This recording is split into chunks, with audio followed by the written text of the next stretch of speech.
Hey, Angelica and Mark.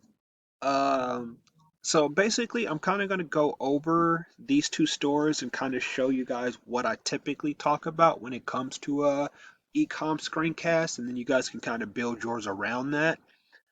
Um, they're not too far off from a regular screencast. It's just that you're going to focus on the SEO a bit differently. So first, I'm going to get into that, and then I'll go over the customer conversion and retention tools. So that way, you guys can sound like you know what you're talking about and make them feel better. Um, Now, typically, when it comes to the SEO, though, we don't put content on landing pages because when it comes to a store, no one's there to read stuff. They want to see our products and buy.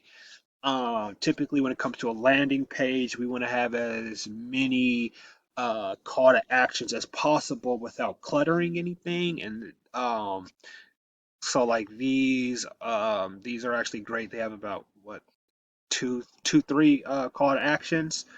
But what the main page that we actually want to focus on is the actual products because what you want to do to do the SEO for these are basically do blog posts for each of their products, or if they're not trying to promote every single product, at least do a blog post for their best selling or featured products. Um, so we can get that content in there, and then you also want to try to get some content in their description. So all of these things are great, but the more that you can do here to kind of sell the uniqueness of each of the products, I typically go with about 400 to 500 words in their descriptions. Actually, I should go back. You can actually put content here too, typically in the collections area. They haven't, but that's another great way to get some content in there. Um, One of the things that I guess I actually noticed now that I'm on this page is consistency, which really helps with customer conversions because they like going to websites that are kind of uniform. So it's really small, but it's still an example. So this bag here is actually bigger than these two bags, so the mock-ups aren't consistent. Want everything to be as uniformed as possible. Um, So pretty much that's all it really comes down to when it comes to the SEO. Now, when I typically like to talk about actually having customers convert, because even if you guys built them a store with all the SEO in the world, if you give them no reason to buy anything, then you've wasted their money. So they do have some. This is a great tool for customer conversions. The only issue is, even though it's a sticker pop up, so it's going to follow me no matter where I go. It's just really small and it's not big enough. So I was actually able to find a competitor for them. Sort of, they kind of do the same thing, but they have something a bit more unique. So this is a newsletter pop up. I have them on all of my stores because one, it it kind of gives them a really big call to action. Newsletters are one of the highest converting tools that we have in ecom.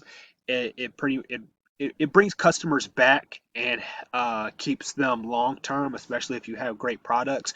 Because if these people are constantly making new cookies and they're sending out newsletters to be reminded that these cookies exist, it keeps the company in their mind and has the customer returning to buy their products over and over again. So I would sell them on getting a newsletter pop up added. Again, that's there. Um, they did also have trust badges, but these are always things to take note of. If you see a store that don't have trust badges, try to get them sold on trust badges. One thing that these other company didn't have were testimonials and product reviews.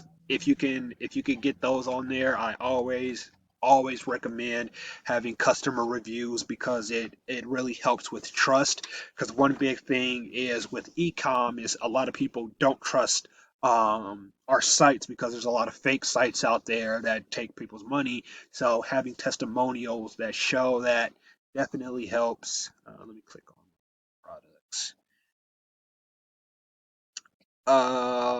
This is also really good. They have an upsell thing in here, so it's like if I get these in a bundle, then I can save 10%, but they make more money out of the upsell. Always, they have another call to action to subscribe here, which is fantastic. All of this stuff isn't technically necessary, but it's also, I guess, it's there for trust. Ain't no problem with that. See here.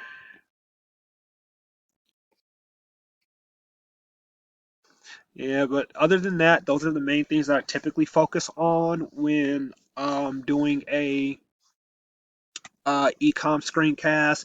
So for the most part, uh, like we usually do, come in with the introduction, go over the SEO, then I go over the customer retention. I didn't do it, but obviously you guys want to bring up Ahrefs and some of the keywords that you might want to focus on. So they typically might run 1 to 2 minutes longer because you're basically going to go into the store, their landing page, do their SEO. I typically like to go back and then I go into their products, customer conversion, retention, and then I kind of close out because you don't really need to go into white sparks unless they have a local company or a physical store location. If it's only e-com, then you could just cut White Sparks out of it altogether. But that's typically how I go on about it. If you guys have any other questions, then let me know, and I'll see if I can kind of formulate it a bit better.